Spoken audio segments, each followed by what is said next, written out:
so you want to try to avoid it whenever you can.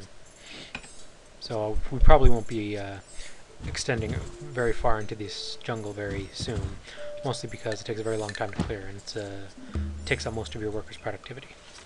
We finished Warrior Code, so that gives us access to archers, which are the early offensive unit of the game. They have 2 attack. Ceremonial Barrow is the next thing we're going to do, and that gives us access to temples, which increase happiness in the city, and also contribute to culture, but we won't be building too many of them because they're not terribly useful. Pazagarde just increased in population, so it's now up to 2, and once it's finished its spearmen, I think we're going to have them build a worker to help develop the land. As I said before, it's great to have lots of cities, but it's also important to make sure you have plenty of workers to actually develop those cities, so your cities aren't just very unproductive. This worker's finished his road there, so we're going to have, or finished the mine there, so we're going to have him start work on a road into those silks to gain access to them, and we're going to switch production in Pazagarde to a worker. Persepolis is almost done its granary, so after it's done that, it's going to become a settler-producing city. So its production is going to be set to settlers, and it's never really going to change. Also, we are now producing -1 gold per turn, and this is because once we finish the granary, it has a maintenance cost of 1 per turn. So we're going to have to drop our science production a bit in order to pay for the granary. There are other ways to mitigate those kinds of costs, but they tend to appear later on in the game. We just finished Ceremonial Barrow, and we're now going to start researching mysticism. That's a very good technology to have, so we'll get started on that right away. I can't remember exactly what it gives. It gives the Oracle, which is a wonder, so I don't think mysticism is a very good tech in and of itself, but it's on the way to monarchy, which is something we do want, so we'll get to that as quickly as we can. An important thing about these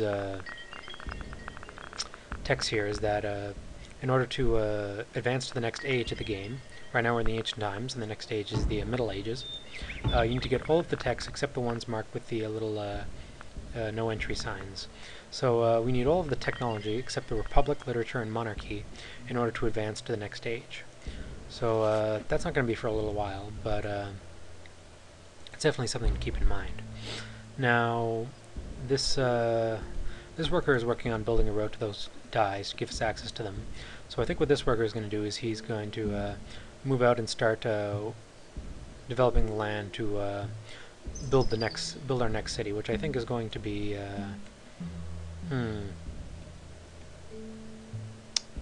I think it'll be over here to the right, near this other bonus grassland. I think we'll plop it down right on that hill there. That seems like a good spot.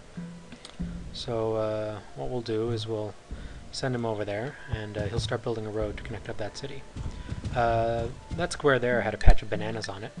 Bananas are a different type of resource. They're not a strategic resource like iron, which are required to build certain units and things. And they're not a luxury resource like incense, which increases your happiness. These are just a special type of resource that increase the productivity of the square. Bananas, I believe, seem to add 1 food and 1 gold to the square they're on, so that's not too bad. They're another thing that was introduced in Conquests that you wouldn't find in the previous editions of the game, or previous to that expansion. And over here we seem to have found the borders of another civilization. So we're gonna, but we can't see their city just yet, so we can't contact them. So what we're going to do is we're going to have this warrior jump up onto that mountain so we can get a good look of what's beyond their borders without violating their national sovereignty. So we'll get a good look at what they're all about. And we've completed the road onto the dyes, and that's increased the happiness in Persepolis and all cities connected to it. And we've also been given a chance to upgrade our palace. This is just a little aesthetic thing they added to the game to make it a little more fun. And I'm not sure exactly what triggers it, but it's a little fun thing they added into the game, I think. Anyway, with that done, I think we're going to put a mine down on this square here. Persepolis seems to like, and increase its productivity. Though that won't really be all that important, mostly because Persepolis won't spend much time at 3 population anyway, as it'll be dumping its population into settlers over and over again. Anyway, Pezzagardi's gone back to building Spearmen, but I think what we're going to do is have it build a barracks. I think we're going to eventually start building military units from that location. And it seems these guys are the Russians. You can contact them now and see what they're all about, and see what technology they have. Trading technology is an important part of the game. We can see that they have the wheel and mysticism while we have ironworking. We could do a trade with them to try to get it, but they're probably going to be pretty demanding about it, and we don't really want to give up ironworking anyway, so we won't trade with them for the time being. Tech trading, however, is a very important part of the game, and it's definitely something you would need to master before you can really get good at the higher levels of difficulty. But unfortunately, it's not something I'm terribly good at, so unfortunately I won't be able to showcase it as well as someone else might, a true expert of the game. And it seems this warrior has found a different civilization. They're yellow, so that gives us a bit of a clue of what they could be. They're probably Zululand, if I recall correctly.